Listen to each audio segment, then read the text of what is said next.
How's it going, everybody? Bryan Alvarez here on Wrestling Observer Live. We are here every day, Monday through Friday, noon Pacific, 3 Eastern, Sundays, 3 Pacific, 6 Eastern.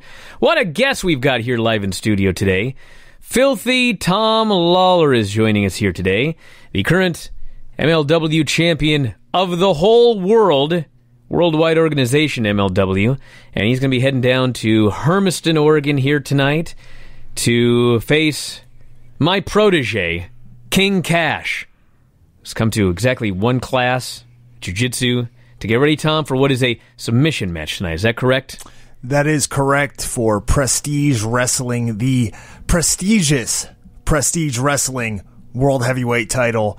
I'm looking to add another one. As I look at the beautiful Texarkana Television Championship right in front of me, I look to add more gold to my stable tonight. Yeah, where's your MLW belt? Do you have it with you? It's too heavy. Oh, man. It's too heavy. I don't want to break my back as I travel around the country. 40 pounds of gold. 40? Are you kidding me? It's more than 40 pounds? 40 kilos. It's more than one plate at the gym? 40 kilos of gold. It's bigger than the UFC's flyweight division. Oh, my God. Well, Tom's here, everybody, so that means if you want to call him today, if you want to talk to Filthy Tom, or you'd like to send a text message, you should know the numbers by now. 844-411-5411 is the phone number. That is 844-411-5411. Text messages 425-780-7566. Sempervive is going to join us as well here, played by G-Raff today. And we'll talk about some news. We've got the return of Roman Reigns on Monday. We got more individuals being released from WWE. A lot of people have been asking. Some people have been granted. Arn Anderson is gone as well. We got notes on the G1 Supercard. So pretty much whatever's on your mind today is fair game. 844-411-5411 at text messages 425-780-7566. And we're going to kick it off after the break, everybody. I presume. We got a break coming here somewhere. Isn't that right, Bryan? Over there in the studio? Maybe not? This is just like SmackDown. There we go. Head to a break. Back in a moment. Wrestling Observer Live. Back on the show, Bryan Alvarez here, Wrestling Observer Live. Mike Sempervive, also of WrestlingObserver.com. Filthy Tom Lawlor, also of WrestlingObserver.com, and about 10,000 other promotions as well. Tom's got a very busy next couple of days, right? What's the plan? I do. I will be traveling to Hermiston, Oregon, making the 4-hour drive. After this show is done, I will wrestle. I will defeat King Cash for that Prestige Wrestling title. I will drive back 4 hours. I will man a flight. Well, you know, I'm going to fly on the plane to Chicago, then to Cleveland, where tomorrow I will defeat Josh Bishop in Akron, Ohio. And then I will make my way to Chicago, and then from Chicago to St. Louis, where it has just been announced I will debut for Glory Pro Wrestling against Sharkbait Anthony Gutierrez. And then I will fly back home. Sharkbait? Correct. That's his nickname? 17-3, mixed martial artist. Wow, Sharkbait. Yes. So, hey, speaking of Sharkbait. Yeah, Semps here. I heard him in the background. He mumbled something back there. There he is. It's nice that you invited Filthy over to carry a bookcase into a garage. You heard me. I didn't call him over for that. I just left during the break, and I was alerted the bookcase needs to be moved. Tom's here. That? Perfect timing. Brian forced me to rush here after I got off. Oh, you idiot. Get out of here, you numbskull. Well, let's be honest here, too. Oh, shut up, everybody. It is kind of nice that he would let you back into the studio again after what took place last time. Yeah, what do you think of my new couch? The couch is great. Stay the hell away from it. I was going to say... Let me back in. He should be begging me to come back here and hang out with him after feeding me Applebee's. Hey, listen. Trying to present it as a delicacy, a Northwest delicacy. I got some potential opponents for you coming up, Tom. So, announced today... TGI Fridays. The releases of Ty Dillinger, who asked for and actually got his release. He's out of here. TJP has been released from WWE. And they made it official that Hideo Itami has been released as well. Hideo probably going back to Japan. Ty Dillinger, TJP. Who knows?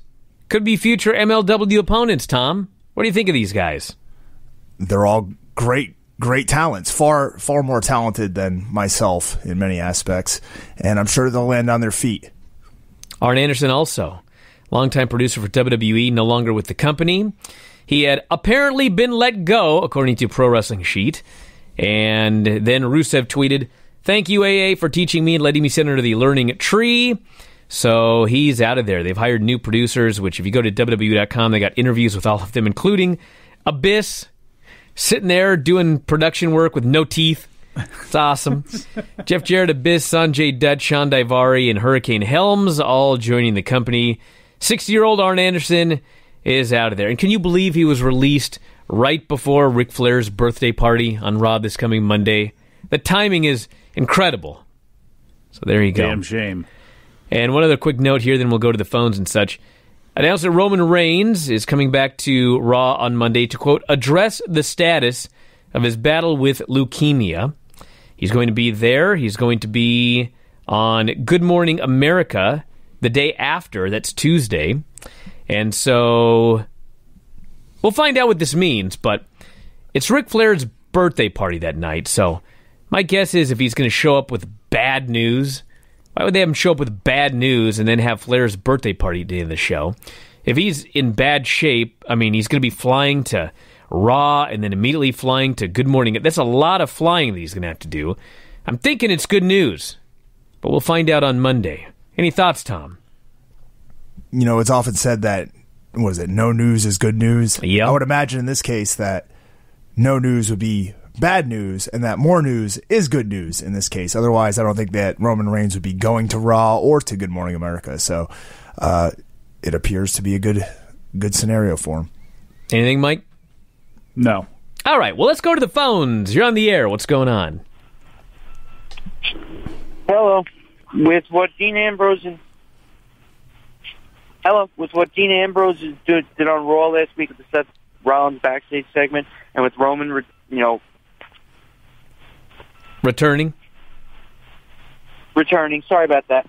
I think you think they'll have a continuation of like the Amnesia storyline, and maybe he'll do he thinks Shield's back together or something. It'd be a continuation. Well, I mean, I want to thank you very much for the call. It all depends on what they're doing with Roman Reigns. Like, if Roman Reigns shows up and says, hey, everything is going well, I'm going to be gone for another 3 months, then they're probably not doing anything. But if Roman Reigns is back and ready to go, they did have all of the heels at the pay-per-view do a triple powerbomb.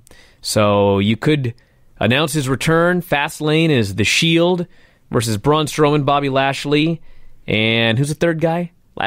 Corbin. Come on. How do you forget? Yeah, how could I forget Baron Corbin? The barrister. I apologize for that. But yeah, we'll see what happens. I mean, did seem like they were building up to the return of the Shield. Dean Ambrose randomly a babyface again. I could do with leaving. I could do with them just doing the Shield powerbomb. We don't need to see the 6-man match, I don't think. Just build to that spot. Well, hey, they need something for Fastlane, dude. What else are you going to do? You want to see Baron Corbin in a singles match? I don't. Yeah. This person says, does Tom sleep with his belt? They're very much enamored with the MLW title. I certainly would, they add. Apparently they've imagined him wearing the belt while he sleeps. Yeah. Do you wear your belt when you work like Big Vito on the retro shows? I'm not familiar with the reference. Oh, get out of here. Let's go to the phones. You're on the air. What's going on? Hey, guys. This is Daniel from Greensboro, North Carolina. How are y'all? What's happening? I have 2 questions for Tom. Actually, one, what will it take to get John Thorne to book Tom, yourself, and Bryan versus Weird World at an AIW show? Yeah. Tom? Thanks for calling, Alex. Tom, yourself, and Bryan. Who's the yourself? Tom, and you versus Weird World. Oh, okay. I'm actually a fan of I love the AIW stuff you do. But I did have a UFC question for Tom. Let's get the first one first. What do you think it's going to take to do that, Tom? Well, probably a lot of coaxing. It may be a ton of alcohol consumption on the part of John Thorne if he's going to book Bryan. I know that Weird World wants that match, or they think that they do, but I guarantee you that it's not something that they'd enjoy. And UFC. I like how you buried me and put me over in the same sentence. Thank you. I'm like Jericho. Okay, go ahead. I know it kind of happened when Tough Enough was a thing for the WWE, that the guys that came from Tough Enough weren't accepted into the locker room for WWE. Did you ever see anything like that from Ultimate Fighter guys into the UFC? Nowadays, I'm sure it may be a little bit different, but at the time when I came off of The Ultimate Fighter, this was 2008, so it was a long time ago, and at that point, the roster that the UFC had was a lot smaller, and the backstage personnel with the UFC was a lot different, and it was kind of more of like a family, homegrown kind of atmosphere. You were familiar with the people working, whereas nowadays, it's not like that. So I think... maybe around 2011, 2013, somewhere in that area, the guys coming off tough were kind of looked down upon by the veterans. But now it's at the point where everybody's just a number anyways. So what's it matter, Ridiculous. Do you know, by the way, that somebody just texted in, why does this guy call with a distorted voice? Is he in witness protection? He doesn't believe that's your real voice. Me? Yeah. Oh, no, trust me. It's my real voice, I promise. I believe you. I'd never thought of that before. Make the voice. Thank you very much for the call. Look at that. Is he in witness protection? Yeah, he's a government agent that's calling the show with wrestling questions. Maybe it's Tupac. There you go. Hiding. This person says, when and where can I see Tom Lawlor versus Mike Sempervive? Well, apparently on the audio. I don't know about in the ring. Well, on the Although audio, you're both going to be in the same place Mania weekend. On the audio, we teamed up not too long ago, so I'm not sure where the clamoring for a continued feud is. I thought really, I'm Mike clamoring. And I had kind of. I want to see him in the ring with you at the Battle Riot. That can happen. Mike, let's see the money. Back in a moment, Observer Live. Back in the show, Bryan Alvarez here, Wrestling Observer Live. Mike Sempervive, also of WrestlingObserver.com. If you want to call today, 844-411-5411. Toll free, 844-411-5411. Text messages, 425-780-7566. All these numbers on the front page of WrestlingObserver.com. I always love a text message. It starts out with, Bryan, you were right. That powerbomb Tom took from Shamrock is already affecting him. He can't even carry his world championship to the show because of his back.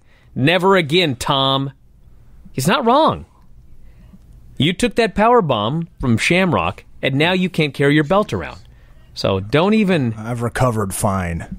This person says, callers tremble in the presence of the MLW champ. And also, texter here asking if it was Nails that just called in. The convict, as they called him in Superstars the other night. Let's go to the phones. You're on the air. What's up? Hey, boys. What's up? It's Savon from Jersey. How are you? Yes, Savon. Don't tremble in the presence of the Bryan, champ. Or Tom. I actually got a bone to pick with Tom. I actually got a bone to pick with Tom, man. Bryan, I'm very surprised you would actually jump back in the ring teaming with Tom, being that he kind of left you high and dry for Mania weekend, and in the process, killing my prediction for 2019, and when you guys were supposed to turn on each other. Well, man, them some money. Let's put it this way. I think Tom could even agree. If Tom could be there, we'd be teaming together. Right, Tom? Absolutely. That's right. That's right. This one's out of his hands. I wouldn't miss it for the world. Well, that's not unless quite it's true. the world title. I was going to say. I'd miss it for the world title, just not the world. That was fair it. enough. All right. That was the bone. Yeah. You ruined his prediction. He had a prediction. He wanted to win the plaque at the end of the year. It's very prestigious. It is. I was supposed to. You guys were supposed to turn on each other. What are you talking about? That's not going to happen. Thanks for peeking the money. I know. Now it's not going to happen because Tom can't make it. However, that being said, I do have a question. So Roman Reigns, evidently, presumptuously, whatever it is coming back sometime relatively soon, or else why would he be on Raw? Well, maybe. He was doing, the numbers were, maybe, okay. So the numbers for Raw were doing very, very good while he was there. Maybe not great, but better than they were now while he was on TV and whether he was champion or, just his presence alone. That being said, has WWE done so much damage that even him returning might not spike the ratings for them at this point?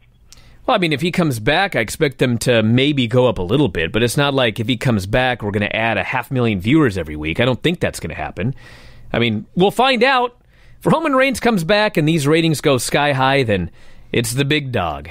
But I don't know. I don't think he's going to make that big a difference. It'll make a big difference this coming Monday. This coming Monday's rating is going to be good because you got the Flair birthday, you've got the return of Roman Reigns, billed well in advance. I mean, it's going to be a good number Monday.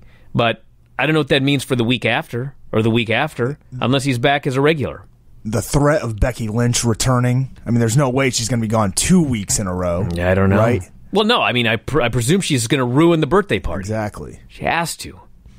Well, the Roman Reigns, too, if he can come back on a regular basis, no one person is going to turn around the TV ratings, as we've been talking about, but where he can really do some help and be of help is on the house shows, which have atrophied down to nothing. And if he can make appearances, at the very least make appearances on some shows, specially placed, that might drive, the amount of heads you have. And if those heads are buying merchandise, then everything sort of improves. And that's where they really need a lot of help. No one person is going to turn around TV, but at least with house shows, one or two people can send a jolt through those sometimes.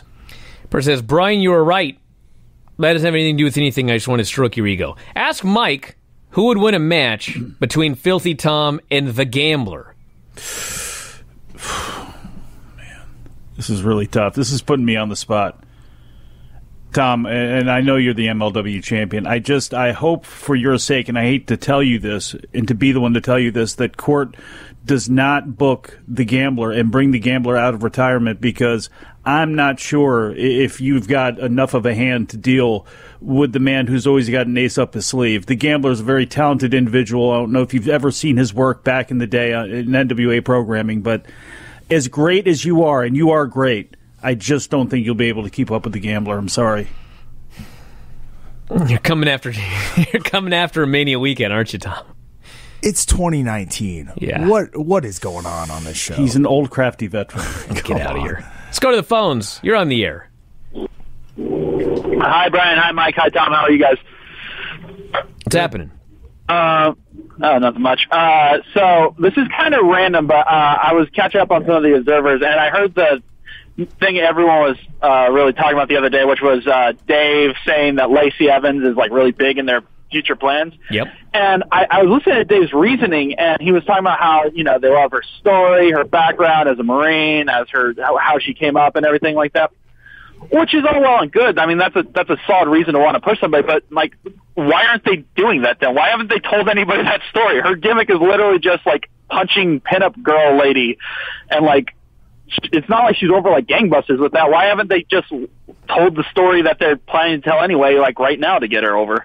Why are they doing this weird whatever with her that I don't even understand at all? Well, I think that sometimes when they debut new people, they debut as heels. They like to... A lot of the people they want to push, they debut as heels for some reason. Although, not all of them. Obviously, Ricochet wasn't going to debut as a heel, but I don't think as a heel, you should be pushing her babyface story. So... I think probably just push her as a heel, try and get her over, then they can transition into that. Or they just don't know what they're doing. That's always a possibility. I'm not sure what the deal is. We'll see what happens with Lacey. I'm going to give you my prediction. I have two big predictions for 2019. The first is superstar shakeup after WrestleMania. Raw gets most of the talent. That's my first prediction. Second prediction is that Lacey Evans does not end up number 3 for the women by the time this year is out. Those are my two predictions. You think she'll be the next Craig the Pitbull Pittman? I was going to say she's going to be the next Lana. This person here wants to know your thoughts on Selena De La Renta. He thinks she's awesome. My thoughts? Yeah. MLW. Yeah, she's, she's young, but for her, not only for her age, just for her as a performer, she's great. But when you factor in how long she's been in the wrestling scene, it's pretty phenomenal what she's able to do. And she kind of helps keep the top of the card glued together storyline-wise a lot of the times in MLW, and provides a bridge and a gap between the luchadors and the rest of the world there. So I think she's awesome. And he adds, when will you return the belt to her where it belongs? I'll what tell a you this. setup that was. Right before the match is starting, she looks at me from the apron and goes, "You're gonna get what you deserve." And I looked at her. I said, "I know." Oh man, that's some And I trash did. talking. Person wants to know. It sounds like that powerbomb was so bad it broke Meltzer's hand as well. He's blaming him for your hand being broken. No, that was Luke Rockhold on a bike. Oh, the phones are on the air. What's up? Hey, what's up, guys? Tim in Miami. Bryan, you and Filthy were having a very fascinating discussion on the Filthy 4 Daily Show this week about Thank you, who Tim. committed the greater transgression. Was it Carmella or Naomi? And, Bryan, I seldom disagree with anything you have to say, but I think you were dead wrong on this one in blaming Carmella for being a homewrecker. Because Carmella did not stand up on the altar and make a solemn vow to Mrs. Graves that she would be faithful. That was Corey.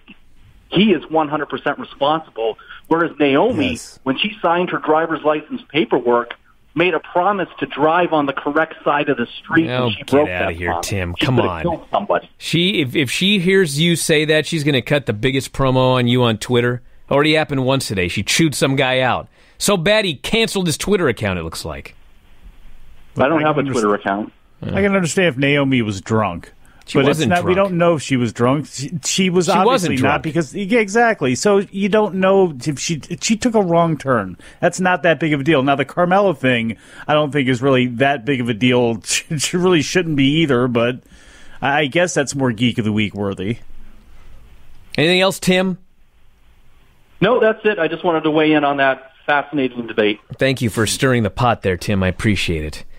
Leave it to Tim in Miami. Let's go to the phones. You're on the air. What's up?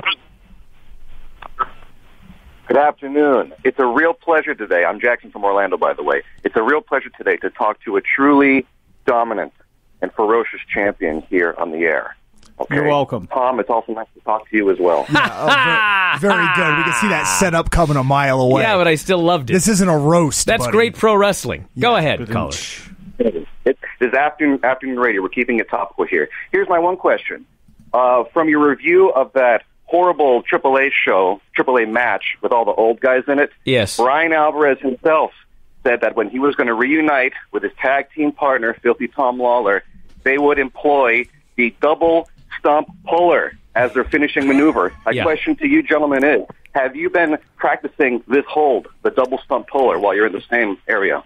In a way. I can confirm Bryan has been pulling my stump in preparation for this maneuver, so yes. You know what's funny is before the rock and roll match, like we were actually talking about trying to do the double stump puller. And like as soon as we got there and talked to him, it was like, we ain't doing anything we want to do in this match. No. We're just going to have a match here. I wanted to do the And then we never teamed again. The emo plata. Don't forget about that either. If we ever get a chance to team again, Tom, we'll try that double stump puller. Some things are in the works, I hear. I hope so. I've been waiting. I only came back to team with you. And then I didn't, and I keep wrestling. You're screwing up my life here, Tom. Yeah. Blame it on me. Bert says, Bryan, I saw your tweet asking if you thought Asuka Mandy was a good match on Tuesday. I guess Tom thought it was good, too. And a poll, he says it was a good match, but absolutely stupid ending that made Asuka look like a geek for falling for typical heel shenanigans. I love how everyone is so upset about the finish. Like, they gotta build a challenger. It's not the end of the world. I thought it was fine. I'll go over my poll after the break. Wrestling Observer Live. Yes, the model Rick Martel. We just watched on Superstars of Wrestling last night when he called Gene Okerlund a stupid. So my poll here, were Dave and I the only ones who thought Mandy and Asuka was actually pretty good on SmackDown? 4,218 votes, passionate subject here. 63%, no, Bryan, you are right. My favorite 3 words. 37%, you're crazy, it sucked. So almost 40% of the people who watched that match thought that match sucked. What are people expecting? I don't even know anymore. A lot of people said they thought it sucked because of the finish, but you gotta do a finish. They're trying to set up a challenger. It's not the end of the world for Asuka. I'm sure she'll smash her coming up here at the next pay-per-view. Be my guess. What were you going to say about the model, Tom? That was going to be your gimmick? When I was at the airport earlier today, I was left baffled, speechless. I could not comprehend what I saw. A gentleman was going through the airport security check-in line, and they asked him to remove his jacket at TSA pre-check, and he said, no, I'm not wearing a shirt underneath. And the person goes, well, I can see the shirt. You're wearing a shirt underneath. And he goes, it just doesn't look good. What? I swear. So they make him take it off? Or do they go to the pat down? No. They had somebody come over and check him out. Wow. He had to be like some fashion mogul or something. He was trying way too hard, but I swear that was his response. It wasn't just like armpit stains. No. Or... He was like an Italian guy or something. And he looked too good. He could not let people see him in that shirt without his jacket on. Shocked. Alrighty, to the phones, you're on the air. What's going on? Oh, man, really? Right when I pick up? It's exactly what that guy said. You're too intimidating, Tom. Geek. Intimidating through the airwaves. Bert says the Mandy Asuka match was stupid, especially those 2 long distractions. It's not what we're expecting that's bad. It's what you guys consider pretty good. It was worth it. It was pretty good. It was worth it to see Sonya point at Lacey Evans and repel her to the back. Yes, I'll take that. It's fine. Tell Tom the MLW stuff is great. Stumbling out of the bar at 8 a.m. is fantastic. It's a shoot. Experience. You should have seen him when he walked down my driveway today. I was like, fuck. Or for crying out loud, the dude's walking this way. Good job, like boss. From the Big Lebowski. Way to go. I said it sucked. All right. Hey, boss, when are you going to do some bar wrestling? Bar wrestling? Yeah. Are you the one that sent the text asking me when I was going to take a power bomb on the floor? The answer is never. No, just you can take a Hurricane Rana on top of the bar or something. No, or I can't. One. I will not be doing any bar wrestling. Arm bars. I'm an athlete. On the bar. I'm an athlete. Have you seen this guy around alcohol? You can't trust him. Well, that's what I'm saying. You know, I watched the other day. Success that way. You know, I watched the other day. I watched the Jungle Boys 3-way. That match that I was supposed to go down to All Pro, and then issues came up and I couldn't make it down. Mm-hmm. I watched the match that I would have seen live. What'd you think? And? Hey, he's a very talented guy. I will not take that away from him. He's a very, very talented guy. How old is he, like 19? He's like 19, 20 years old, right? We'd have to ask Mowgli. Something like that. He's very, very young. So, like, for 19, 20 years old, I mean, there's a reason that AEW signed him. Does he have a valid birth certificate if he's from the jungle? Not sure. I'm not. I mean, I presume that APW does all of their, their due diligence. I mean, he looks doing the scouting report for you here. He looks. How can I describe this? Dr. Lucha. He looks younger than Marco, but he's like twice Marco's height. But he's the same weight. He's like a string bean. How's his hair? He's got beautiful hair. Not gonna lie, very, very luxurious hair.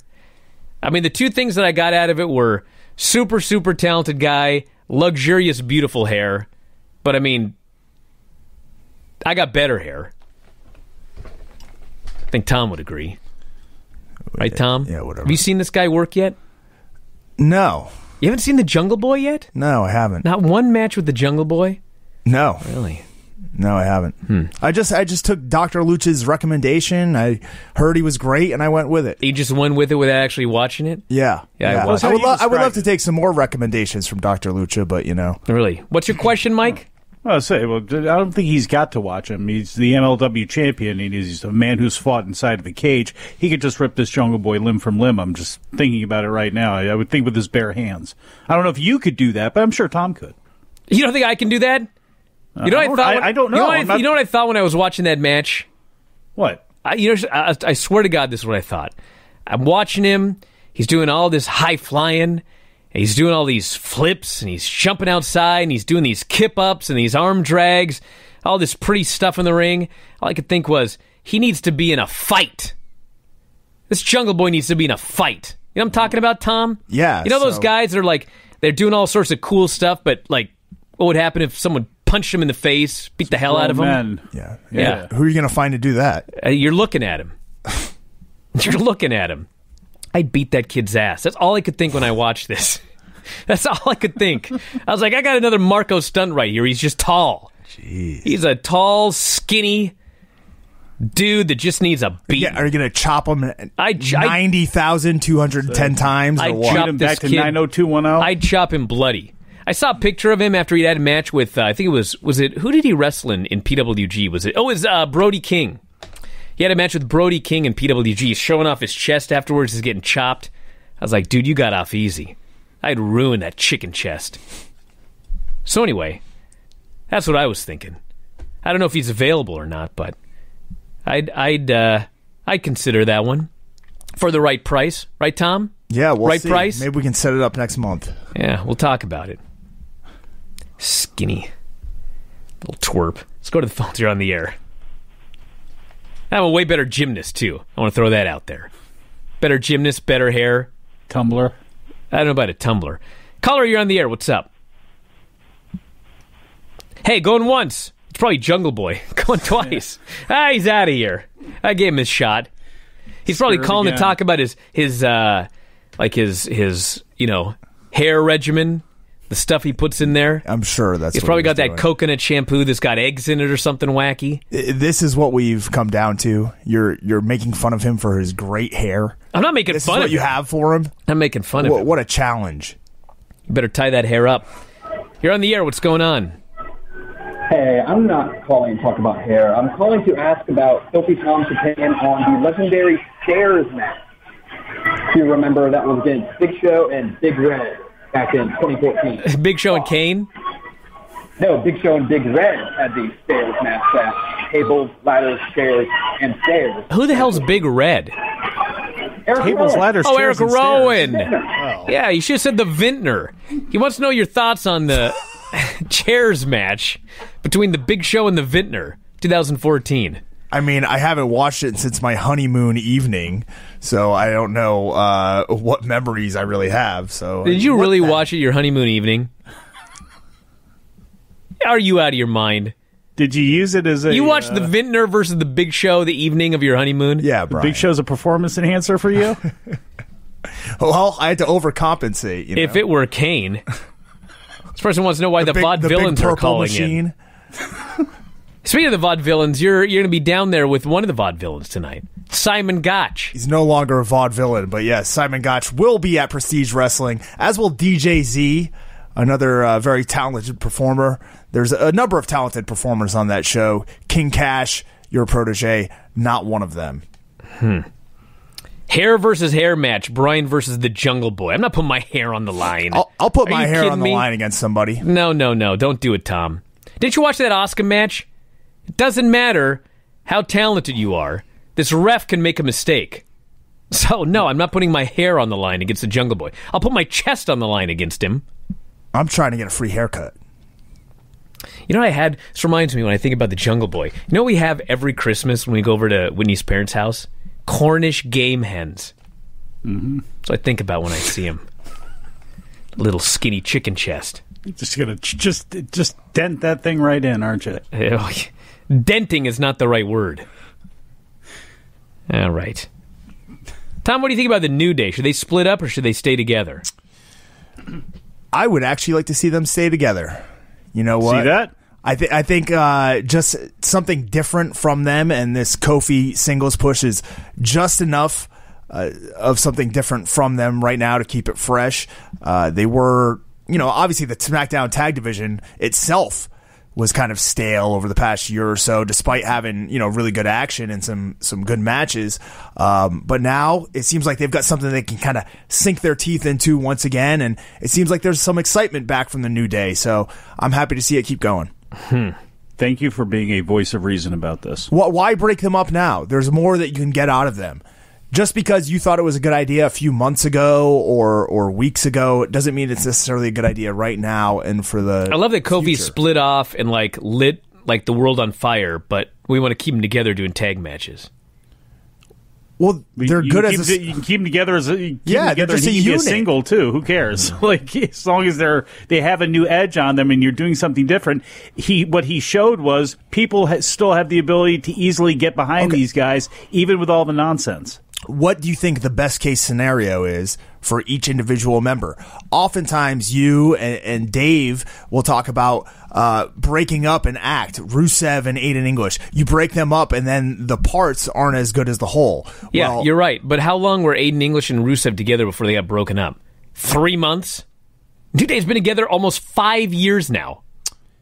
Yeah, and you know what? Aiden English was never in the category of any of those guys. They were together for a year. But 1 year. Hold Do on you a remember? second. That's how long the storyline went on. The point of this is Aiden English was better with Rusev, okay? Yes. So Yes. if you want to argue that the New Day, each one of them is not talented enough as a single, they're going to flounder, then you can do that. But I think they're all very talented. I think they could all do fine without having to be in a unit. That is not what Some we people said. are better in a unit. Some people are better individually.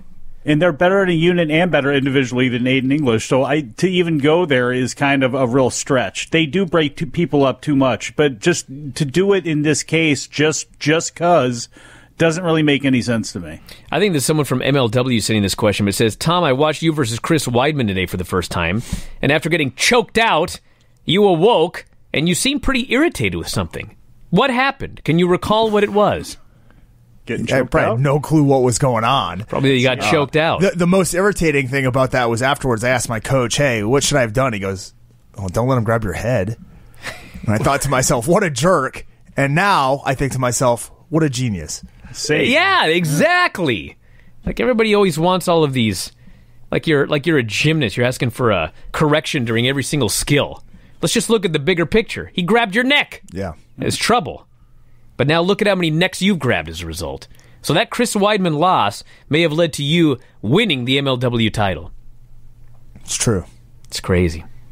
This person wants to know when we're going to review Tom's MLW Championship win on YouTube. I already watched it. I liked it. I think I liked it better than Tom did, even though he won the title. But you guys are going to do it again here in a cage coming up. Absolutely. When's that? March 2nd, next Saturday evening. Tape for BN Sports. BN Sports will be showing MLW Fusion live at 9 p.m. Eastern, 6 p.m. Pacific. And I will take on Low Key in that cage match, a match I am looking forward to. Even though I defeated him for the title last time, I still feel like there's some unfinished business. And I'll take care of that business next Saturday. God, speaking of unfinished business, somebody just sent me a note here that the Jungle Boy is the APW Junior Heavyweight Champion. See what I got right here? Belt collector, Tom. You and I. A real title. We go collect all the belts. I could go defend both of those titles over Mania weekend. We could take over the world, Tom. Jungle Boy Nate Coy, it says right here. Back in a moment. Observer Live. Back in the show, Bryan Alvarez here, Wrestling Observer Live. Mike Sempervive, also of WrestlingObserver.com. Person notes they're doing Roman Reigns this Monday because they're in Atlanta, where Roman played football for Georgia Tech.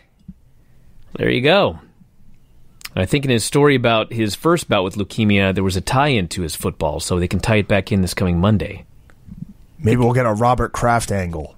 I think he said, yes, PWI, Pro Wrestling Illustrated, tweeted out that he'd been released from WWE. Hey, Brian, Yes. have you ever been in the PWI 500? Hey, Mike. Yeah. Get out of here. Why aren't you? I have to shut you out. It's not my call. What are you talking about? Thought you were influential. It's because Filthy Tom I know is going to be in it. I wonder if Have you been in the PWI 500 yet, Tom? Yes. You have? Yes. What number? 424. Dude, I'd rather not be in it.